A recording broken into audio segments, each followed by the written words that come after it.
Just trying to. Are we ready? Yes. Okay, I'm going to call the meeting to order. And we will do the flag salute.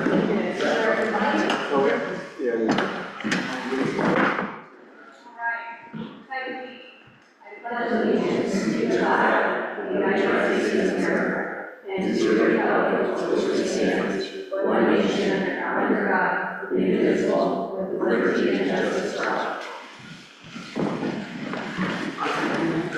Roll call. Please. Johnson. Here. Fine. Harrison. Here. Quinn. Absent. De La Montani. Here. I will entertain approval of the PCOE agenda. So moved. Second? I second that. All in favor? Aye. Aye. All right. Is there any public comment on the closed session items? All right, we will move into closed session and be back.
Okay, all right, so we're reconvening. The report of action taken during closed session is that we did ask Superintendent Andrea White to move forward with the property in Portola, and we'll speak about that in a resolution that's later down the agenda.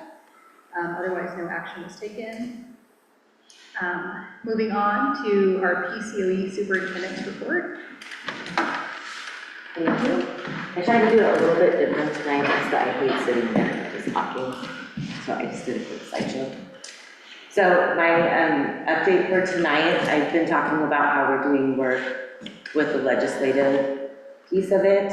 Although the county superintendents, that's a big piece of our work. So in April we did a legislative visit at the Capitol. So that includes the county superintendents from around the state. We met with senators and assemblymen to show support for specific legislation.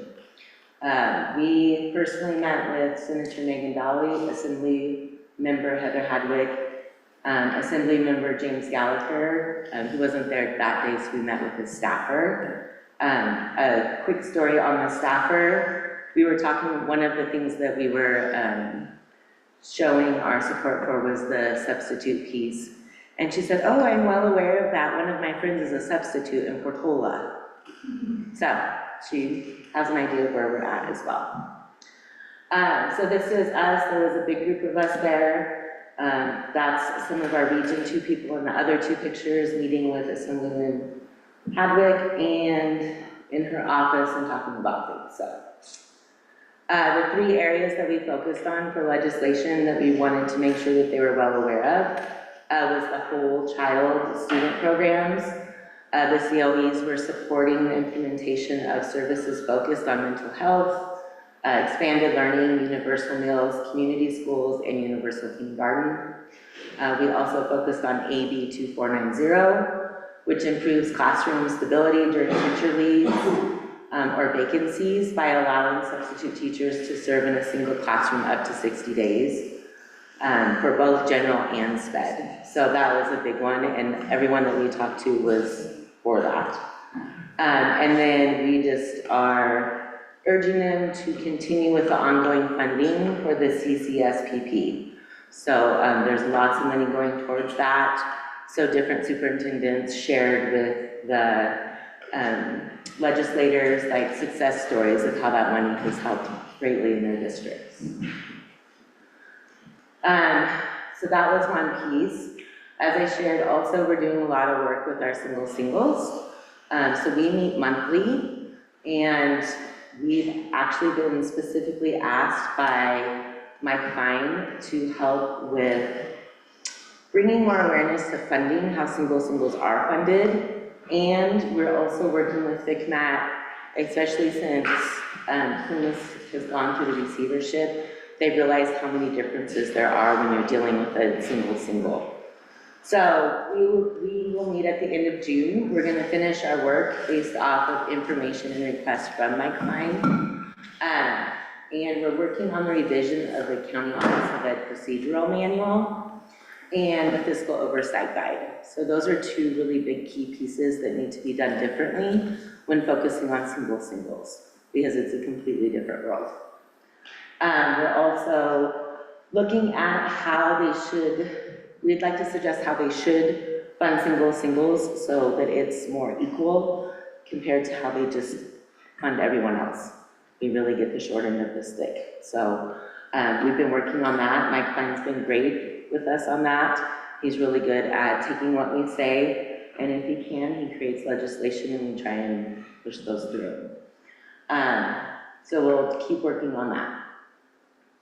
And then lastly, just as we go into the 26-27 school year, we've been working on providing stronger supports for PUSD for the staff and students. So some of the things that we are hiring for and have hired for recently that will start with our work in starting for the 26-27 school year. We will be hiring another opportunity teacher. That should be flying now. Another prevention coordinator. We've hired for an EL coach, a literacy coach, Instructional coach, we just hired, I believe that part is finished, a behavioral health specialist. That was one of our positions cut from the district and moved to the county. We also increased that from 10 months to 12 months. So, and then the director of continuous improvement to help with the district with all of the pieces that were in between DA, working with CCEE and so on. So, that is my report for tonight. Or are you good? Thank you. Okay, thank you. All right, moving on to public input. Okay. For presentations, Plymouth County Office of Education, California Community Schools update, Andrea White again.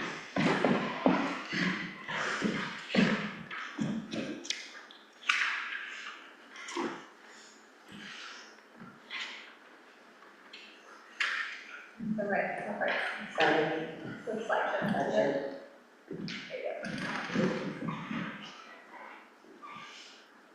So this is a funds that we receive, and we've been receiving them, and every year we need to do an update on them as part of the process. So this is our update for this year. We did, Missy did an update last year, and then this will go on our website.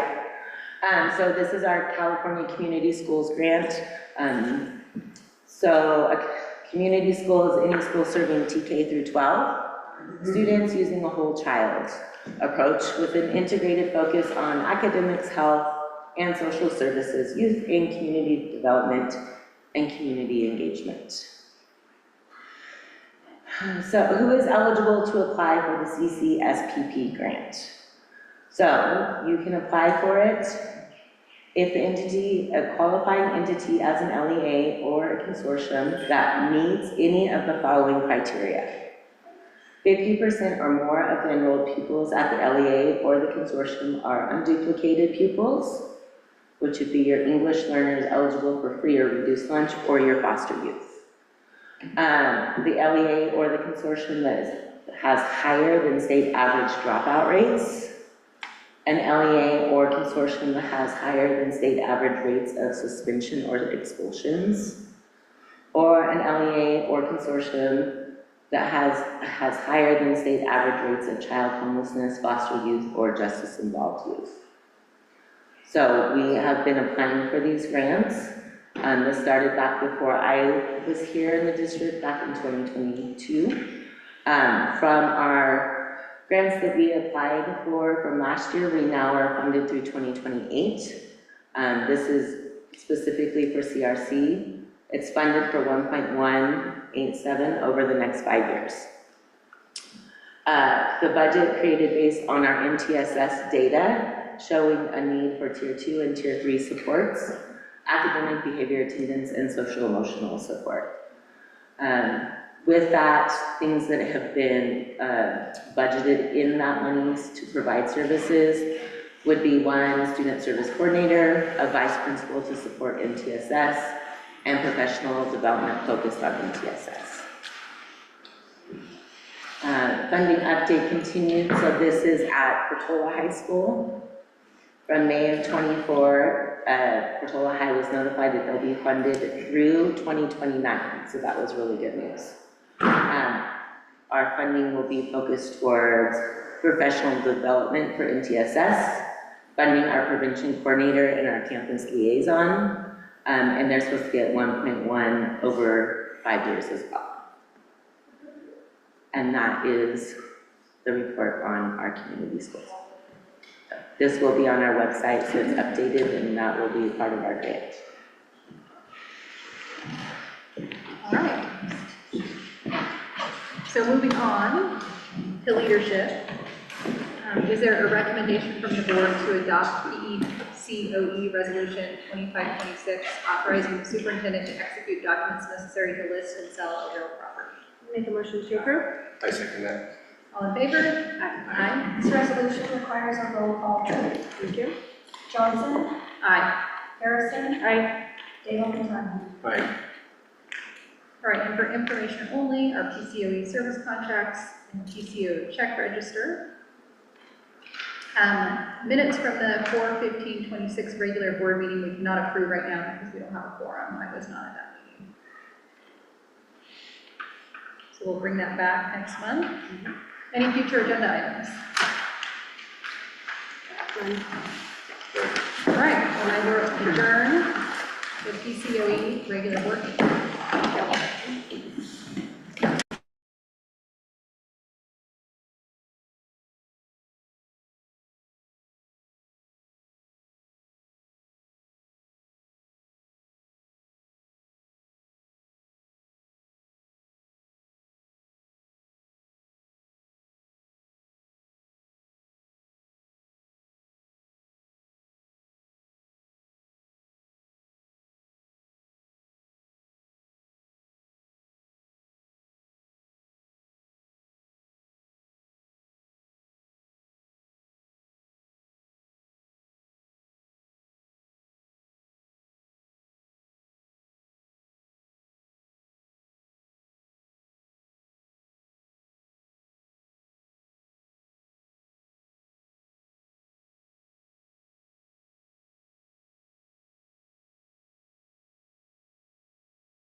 Good evening, and thank you all for being here. We'll call the meeting of the Plymouth Unified School District Board in session at 5 o'clock.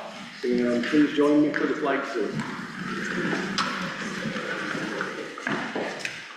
Stand salute. I pledge allegiance to the flag of the United States of America and to the republic for which it stands, one nation, under God, indivisible, with liberty and justice for all. Attendance, County Administrator Richard Barney, Present. PCOE Superintendent Andrea White. Okay, approval of the PUSD agenda. This is an action item. I approve the agenda as submitted. And we have the educational partners update. Thank you. This month's update, we're just following along with our BICMAP comprehensive review. So that started this week. We started with the HR team at the beginning of the week. Our facilities team is here now. And next week we will go into the pupil achievement. And I just want to remind everyone, it's really important, the completion of the annual comprehensive review. It's an important piece of the requirement of being in receivership. So for us to move out of this piece of receivership, where we can remove the county administrator and your district board can come back into power, we need to pass this piece. So when we have BICMAC coming in during this time over the next month and the different teams, they're checking all of our processes, they're following up on everything that they started with as a baseline last year. And you have to keep improving each year, and where you have improved, you have to stay improved. It's not like you can say, oh, we're good here, and then let it fall to the wayside. You have to stay at that level. So just to, I don't know, for comparison, so Inglewood, who is in receivership, has been in there for 13 years in receivership because they could not pass the comprehensive review. We want to get through it. So just when you hear opportunities available for you to be a part of that process or be a part of the interviews, if you have time to volunteer for those, please take the time to do it because that's a big piece of it. So we do have interviews coming up next week with our pupil achievement team, and we only have 3 teachers, and they're hoping for 10. So just to put that in perspective for you, and I know everyone's time is precious, but I just want to share with everyone that that is part of our process and we want to move out of that piece. So there's that. So next week we will have the pupil achievement team here. We have a time for their interviews with the certificated teachers at 3:30 on the 19th. And then we have time for parent interviews at 4:15 on the 19th. And you can come in person or do by Zoom. So if you are interested or you find time, if you want to email me, that would be great. I would appreciate it. And then the next set of interview times that will be available for classified, certificated, and parents will be on June 2nd. And that will be with our community relations and governance teams. So I just want to keep reiterating how important that piece is. I know it's a lot, and like I said, everyone's time is precious, but wanted to share that with you. So that's all I have. All right, thank you very much. And it is my pleasure to introduce our principal, Mr. Corey. Come on down. All right, this will be the best part of the entire meeting. Absolutely. And so this is where we have an opportunity to highlight one of our students, a 6th grader in this case. And I would like to introduce the Wade family, to Gage Wade, Ashley Wade, and our student, Victoria Wade. And also that's my wife sitting next to him too. And so Tori's been a special part of our school it's been all the way through. As was her mother before. And so when it came time to select a student, you'll hear more from Mrs. Tanderdine in just a minute. Mrs. T, if you want to come on up. But this is a great opportunity to highlight one of our really, really good students this evening. So we're proud to do that. We're going to have you come up as well.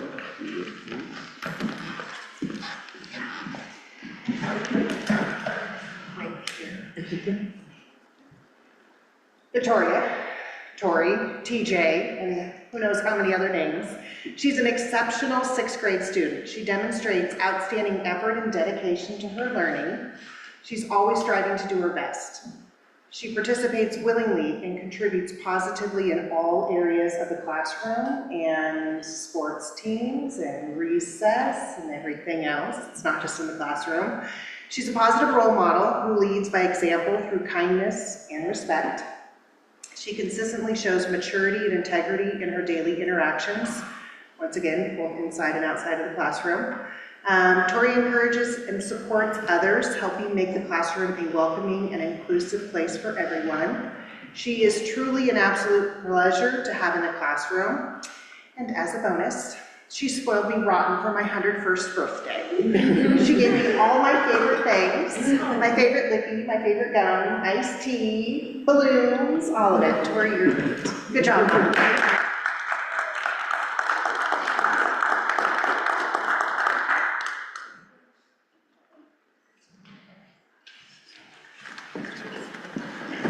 Do we have, after engaged, come on up, we'll get a picture with all of you guys.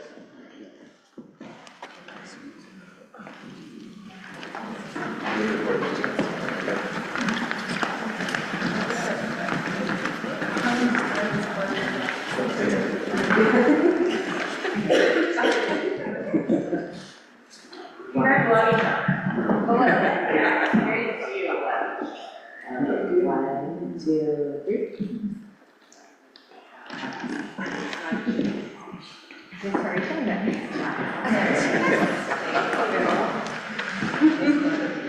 Oh, yeah, absolutely.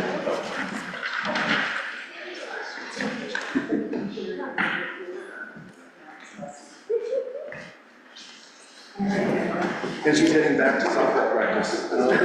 Pictures. Congratulations, Victoria.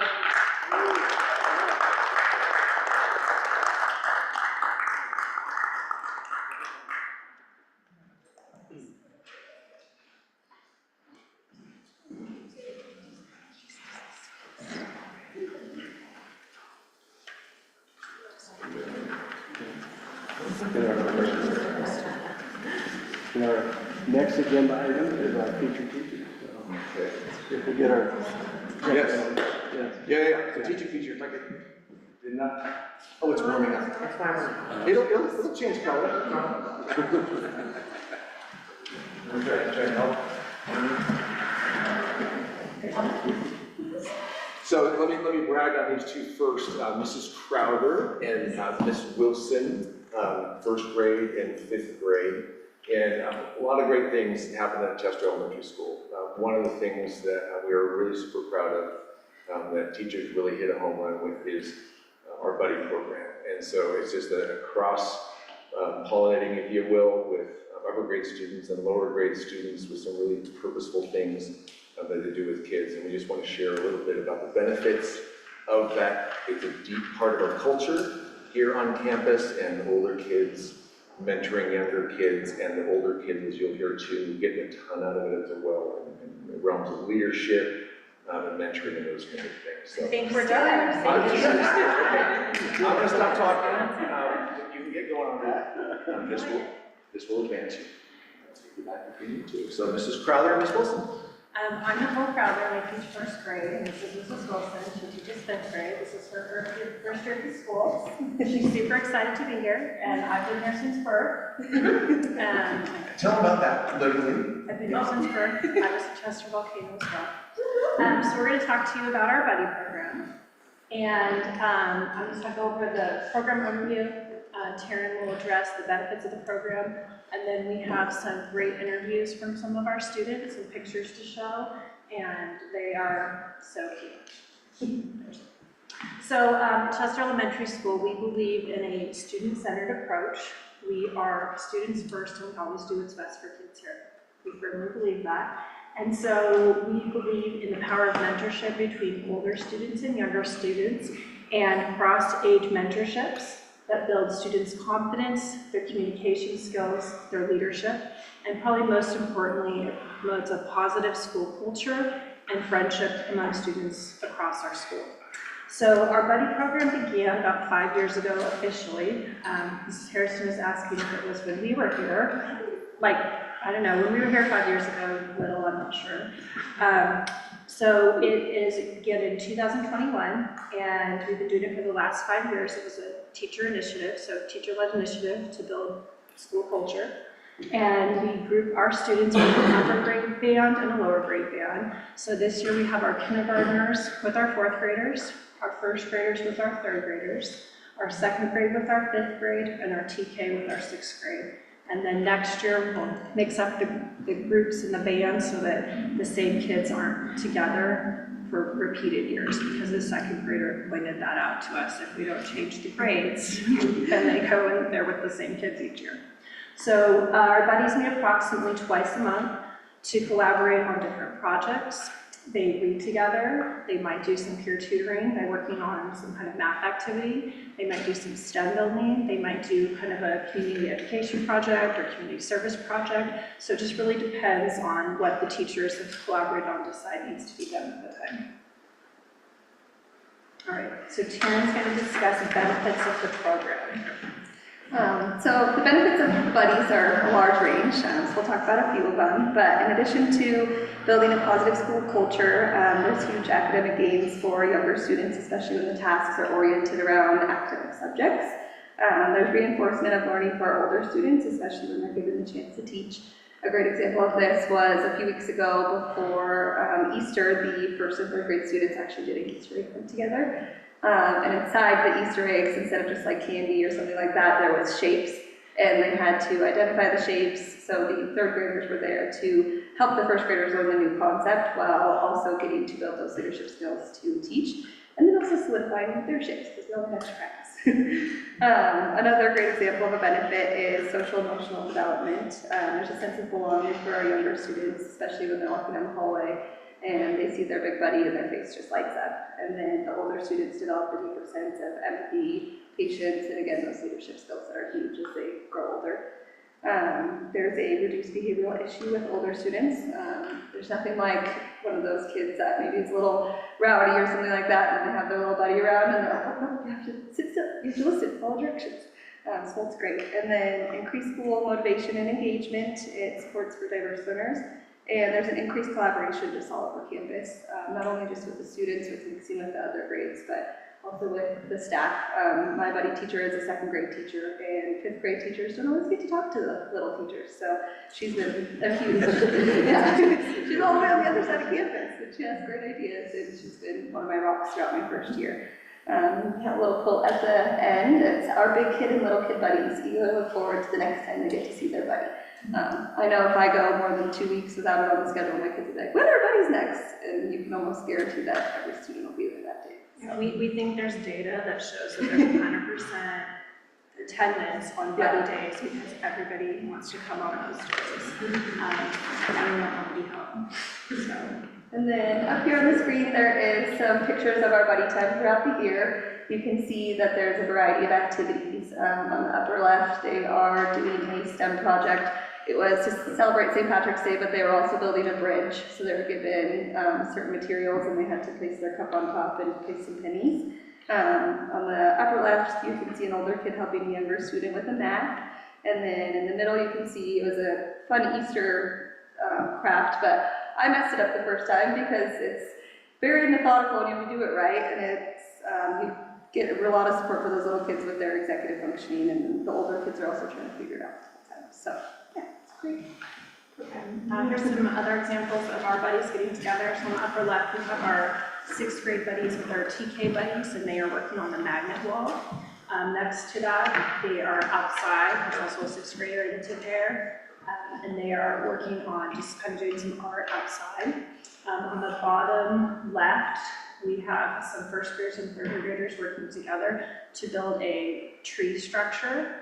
And so they learned about the shape of, coniferous trees, and then they had to create a forest. And it was really, the benefits for the older students in that case was like the 1st graders kind of opened up more creative thinking because to the 3rd graders, because they were willing to like kind of step out and try so many different ways to do it. So you can see there's 2 pictures of them building trees, and then in the far right, that's a set that we purchased. It's a reusable fort set, so that allows for some STEM opportunities for our buddies to come together and create. So this is, these are some of our pairings. This is my daughter Anna and her buddy Amelia.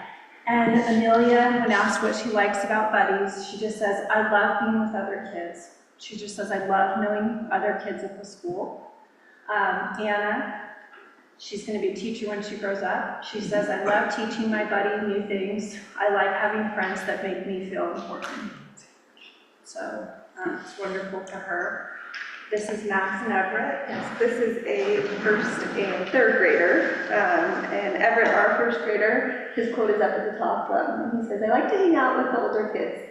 They make me feel good because they are nice to me. And I think anybody that can make you feel good, that's huge. So the fact that he said that his buddy does that is amazing. And then Max, I like my buddies. I'm happy when we do things together. And I think everyone can also relate to that, just having something to do so good. So. And then this is Tori and Lydia, so Tori gets to be in here twice. And Tori gave like the best answer. It's like, what do you like about buddies, Tori? And Tori, in a complete sentence, was like, well, buddies impacted my sixth grade year because it gave me something positive to look forward to. And this is her TK student, and this is Lydia. And Lydia just said she always gives me a hug, and then she just burst out laughing and giggling and would not stop. And I wish I would have recorded it because she was just so funny. I was like, do you guys have fun together? And she just, they must, because she couldn't stop laughing. So this is a picture of our first graders and our third graders. They came together on Earth Day, and they did a community service walk and cleaned up trash around the edge of our campus. And so here at Chester, we believe that kids don't just grow up, they grow others up too. And in our school, our kids are helping grow each other up in really positive ways. So I encourage you to develop a buddy program at your school. It's free.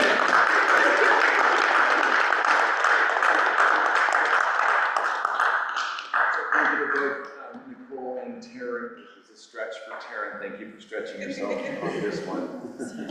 The research is real clear that culture drives student achievement. A sense of belonging is foundational to student achievement. And this all happens because the teachers choose to do it. This was not a Scott Corey principal directive. And when you have that kind of investment on the part of teachers, really good things happen for kids. So I just want to commend all of our teachers here, Susan here as well.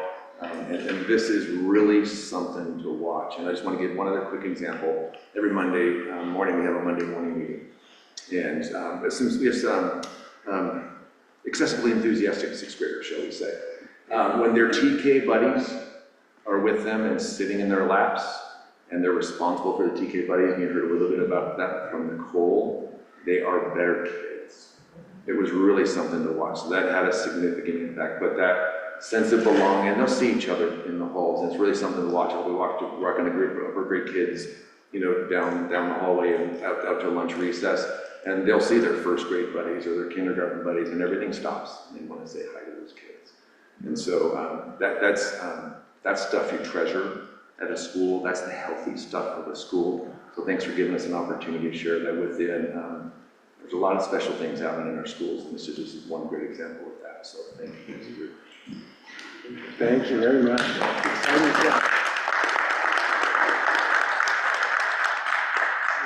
talk a lot about the educator pipeline and people are going into teaching and things like that. This is a great remedy for that. If a student can decide in fourth grade that they're going to be a teacher when they grow up, then that's pretty cool. So thank you. Our next item is public comment, and our first speaker is Matt Delamontagne.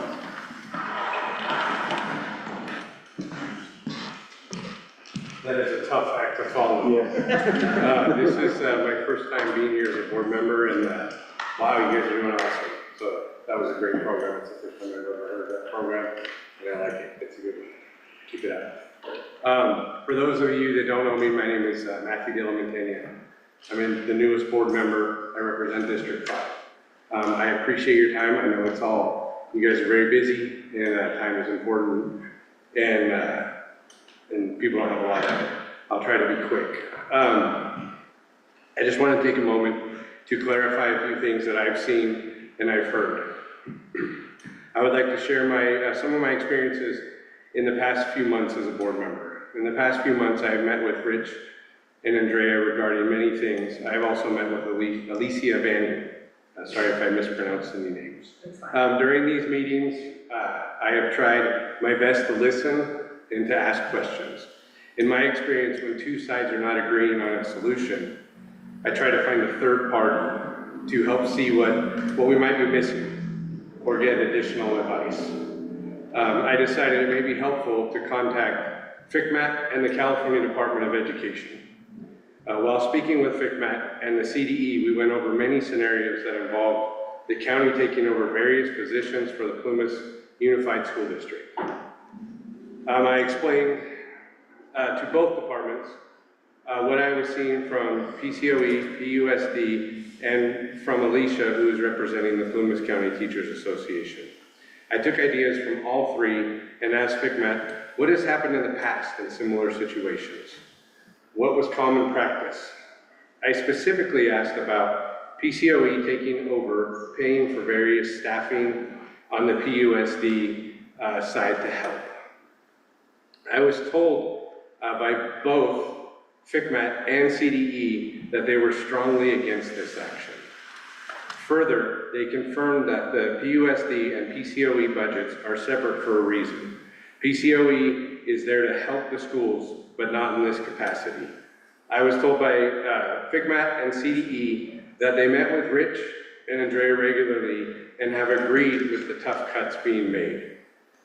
I can say without a doubt, and it's kept me up at night, that nobody here wants cuts. I don't speak for many people very often, and I feel pretty comfortable speaking for you guys, and I feel pretty comfortable speaking for them. That they don't want cuts. I don't want cuts. You guys don't want cuts. We want the best for our kids. These were not easy cuts for anyone. And we can say things like no cuts to classrooms, stuff like that. The simple fact is we will have cuts that will affect classrooms. They will affect all staffing at the schools. From the communication I have had with FCMAT and CDE, we are on the correct path for long-term health of our students, teachers, and our community. I know this might be against some thoughts and opinions tonight, and that's okay. I will be here after the meeting to answer any questions you might have. If I cannot answer them, I don't have all the answers, I will work to get the answers and get back to you.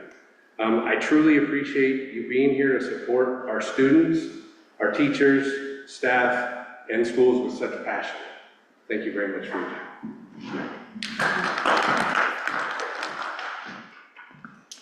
Next is Stuart Clark.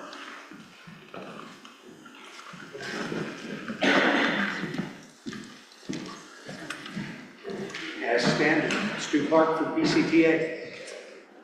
Thank you. Diligence matters to you.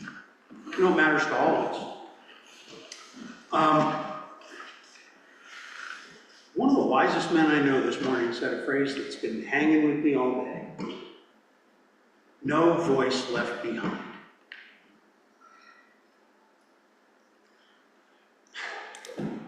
I have attended, I don't know, 30 or 40 meetings involving district personnel and PCTA members over the last couple of years.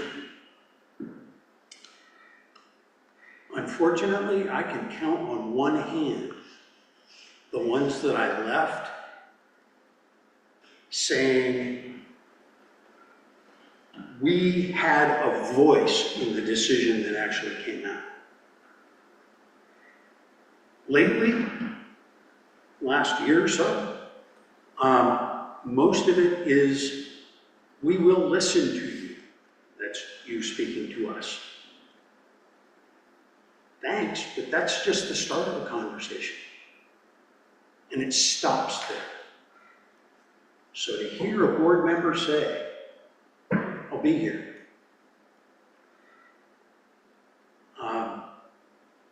That's a great step. We need to be a voice at the table whenever decisions are being made that spend money or affect kids. Not, we need to win. In fact, likely, all we want to do is form it so whatever comes out is the best choice. And right now, it feels like decisions are being made with one side of the input having 95 to 100% of the say. It's tiring, but we're not giving up. And I don't want to fight you for 1 second. And I don't think my members do either. We want to work together. We are smart, we are capable, we are devoted, we adore these children. We love living here. Let's change course and actually talk to each other. Thank you very much.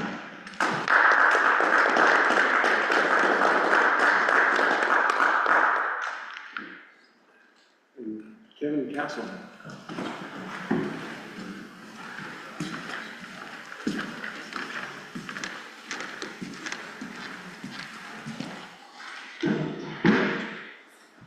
So I've never been to one of these before, and I don't really know what I'm doing, but my name is Kevin Castle. I am a youth pastor here in this area. I'm one of the only youth pastors. My 2 children go to school here. We live in Clear Creek, and we're under the impression that intertransfer students are going to be denied in this district. And our kids have been going here for 3-4 years now.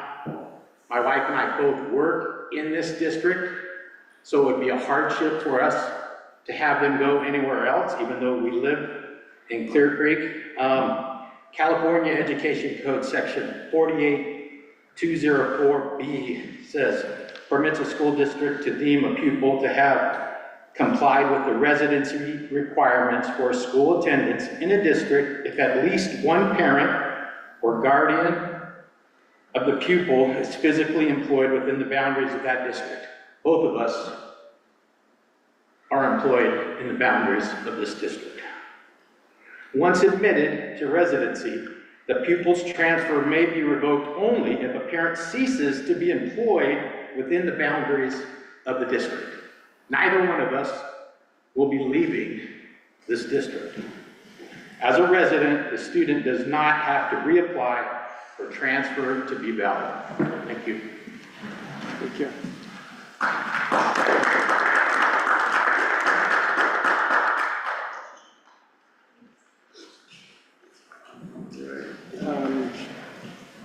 So we're at item number 10, leadership.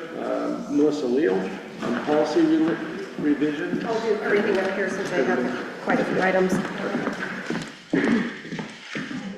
Okay, first up for policies, we're just seeking approval of the policies as presented in the board packet to remain in compliance with Ed Code. So seeking approval as is. I will approve the policy revisions under that item.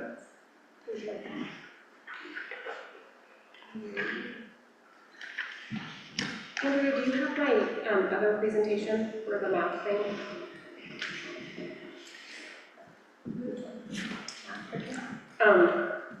I can just read it off. I'll just have to turn this way to read off the screen when that comes. Next up is concurrent enrollment. This is board policy 6172.1. So basically, nothing is changing except for the name of the courses to remain in compliance with FRC's policy, their common course numbering policy. Seeking approval for that. And that is an action item. That is an action item. Move to approve board policy 6172.1.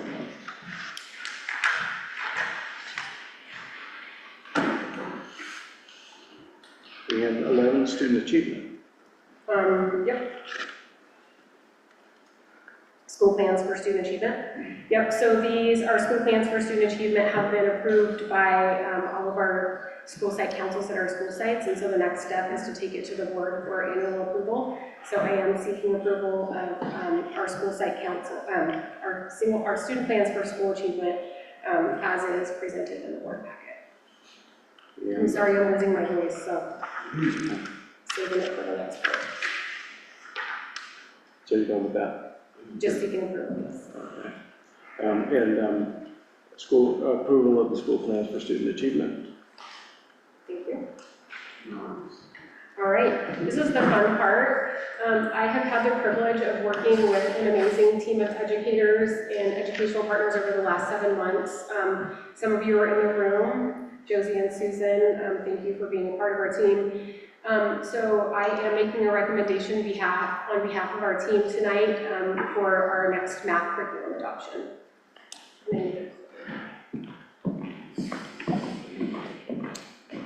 I can just say it. They look at the clicker? Yeah. So you might ask. Can you make it on the clicker? Yeah, no. Okay. Why do we need to have a math curriculum adoption in the midst of state receivership and a budget crisis, right? That's a question that we've all asked ourselves. But there is a reason. Number one, our last curriculum adoption was in 2014, and our teachers desperately need updated instructional materials for math. The second is really, we don't establish the timelines. The State Board of Education establishes the timelines for instructional materials adoptions. So what happened was in 2023, we got an updated math framework, and then followed by that was the state-approved materials instructional list. We got that in October of 2025. So we got our team together, and that's when we started the process. But the most glaring issue are our math scores. So we are in the orange in the California dashboard for math, and that shows that we have a significant area of need in replacing our curriculum and then properly training our teachers on how to use that. The CDE provides us with guidelines when adopting curriculum for grades K through 8. And so the process is we assemble a team, and we had 10 to 12 teachers. We had a grandparent, we had a parent, and then we even had a registrar from the high school join our team. And we've spent the last several months together meeting and reviewing and discussing and collaborating. And another part of the process is having vendors come in to demonstrate their materials. And then we have to pilot curriculums. So our K through 6 team piloted 2 curriculums, Carnegie Math and Big Ideas Math. And then our 7 through 12 team, they piloted Reveal Math and Carnegie Math. And then on April 17th, we met and our team made a recommendation. We also provided a 30-day window for public viewing. So we had printed materials available at the district office. And then I sent out notification for digital materials so that parents have a 30-day period to review the materials. When we got together as a team, we looked at everything that the CDE provided us with and all the vendors, and then we went to work on creating a list of what are the most important elements to a new math adoption that we need for our students to be successful. And so for K through 6, our must-haves were like a mix of direct instruction and building thinking classrooms. They wanted really strong exit tickets, robust manipulatives, and then they wanted their assessments to be based on the students' math ability and not their ability to read, so very clear and concise. We needed extra practice, a mix of printed and digital materials, and professional development was incredibly important for our team, and so we wanted a mix of in-person and online trainings. And then we wanted like a chat or a support feature where teachers can just reach out to the vendor and ask specific questions. And then, I don't have my glasses on. What was the last one? Oh yeah, ongoing opportunities to provide professional development. So say a teacher is brand new in year 3 after the adoption, or they come mid-year, that vendor would be able to provide us with professional development opportunities. Our 7 through 12 team, they wanted to keep the integrated courses. They wanted printed textbooks and teachers' editions that they have used digital ones in the past, and it's been really a struggle for them. In-person training was a must for them. They wanted support for our English language learners and multilingual learners. And they wanted a mix of printed and digital resources and student materials. They wanted editable assessments, that was super important for them, extra practice, and then they wanted to be able to cater for students who leave for extracurriculars, and so they wanted to be able to provide them with slides and videos and things so that students don't get behind when they're gone multiple days out of the month for extracurriculars. And then a digital assessment that kind of mimics what iReady does for the diagnostic. So based on our 7 months of working together, amazingly, our whole K through 12 team is recommending the same vendor, and that is Big Ideas California NU. It aligns with the California state standards, it aligns with the math framework, and it meets 95% of our must-haves. So really, the piece that we're missing is that alignment with iReady, which is something that they're working on now, and so we would eventually be able to use California NU instead of iReady for a diagnostic tool. Our proposed implementation timeline is that we're hoping for it to be approved tonight at this board meeting. We will begin training in the summer and fall with full implementation next school year. I surveyed our teachers asking them what their preference is. Do they want like a really slow rollout or a fast one? And they were like, now. Give us the curriculum now, we'll figure it out. We really just want new instructional materials, and so we're ready to do that. This time around, we feel like it's critical to provide implementation supports for our teachers. The last time we had our materials adoption, I was a teacher, they dropped it right in our classroom, and we're like, good luck. And that clearly doesn't work, right? So our proposed supports for the next 2 years, we would like to propose that we hire a math instructional coach to support the foundational skills for our K through 8 students so they can be successful in those rigorous integrated courses. And then we also propose 1 math implementation lead per school site, so that would be a stipend position for teachers, and they would be an on-site person who's been trained in the math framework and the new curriculum to support like on-the-fly training when needed for the next 2 years. And how much is this going to cost? A curriculum adoption is extremely expensive, and we have known that math has been on the docket for a while, and so we have chosen to save grant funds because we knew the cost would be significant. And so it will be supported through grant funding and categorical resources, Title I funds, ensuring that there's no impact on the general fund for this purchase. So our materials and professional development will be supported out of the Student Support and Professional Development Discretionary Block Grant. And then the remaining professional development will be paid out of federal funds, our Title I funds, which are used for intervention Tier 1, Tier 2 services. Our K through 8 math instructional coach, we would support this position for 2 years, more if we can get another grant, but it would be a 2-year commitment, and we would be using the Learning Recovery Emergency Block Grant. And if you follow the LCAP, we have to put the Learning Recovery Emergency Block Grant in our LCAP, and we had to complete a needs assessment, and math was a critical area of need in that needs assessment. And then the implementation leads for each school site would also be covered out of the Learning Recovery Emergency Block Grant, and those grant funds will expire at the end of 2028. We are seeking approval for the adoption of California NU Big Ideas Math and the additional supports for the 26-27 school year. Thank you for your hard work on that, and thank you to the teachers that have been involved in that process. This is really big because I've seen this happen before where you don't get consensus on what you want as far as your adoption goes, and then you definitely don't get 95% of your must-haves. So this is very successful, and I think we have the proper things in place to make it successful. So when we go 2 years from now or 3 years from now, and we see our math scores improve, it's going to have a lot to do with this. So thank you to the teachers, and thank you to you. With that, I will approve the math curriculum as presented. Thank you. All right, thank you.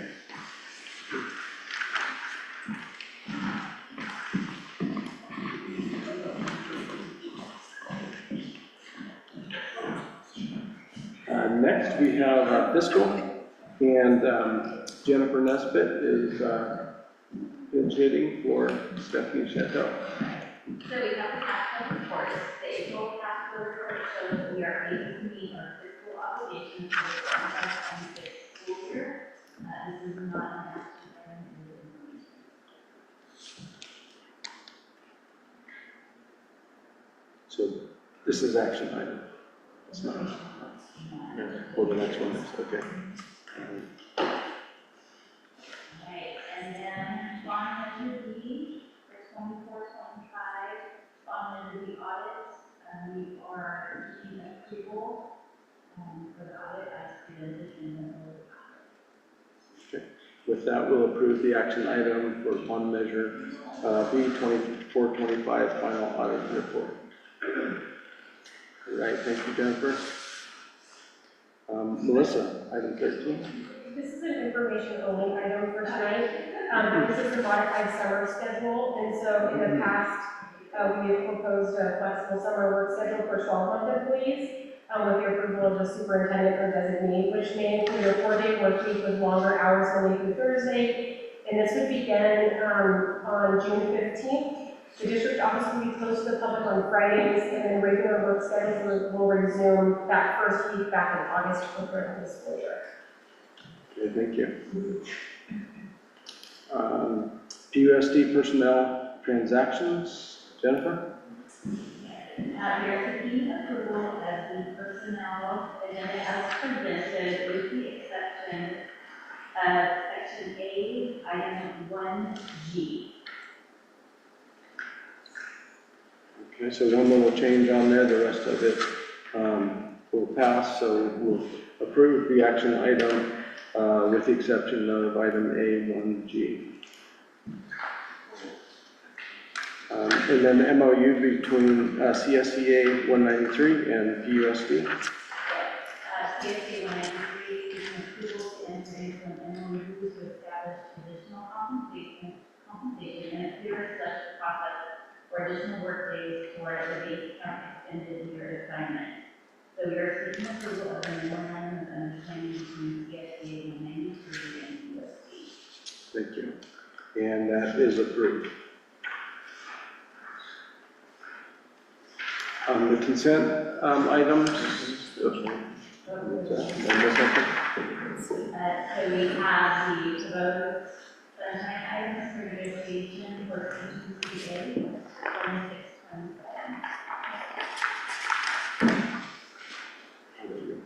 This is the information item. Thank you. Okay. Consent items is the PUSD regular meeting minutes from 4/15, PUSD check register for the month of April, and PUSD service contracts as well as field trips. So with that, those consent items are approved. There are no known items for future agenda items at this point. And so with that, we will adjourn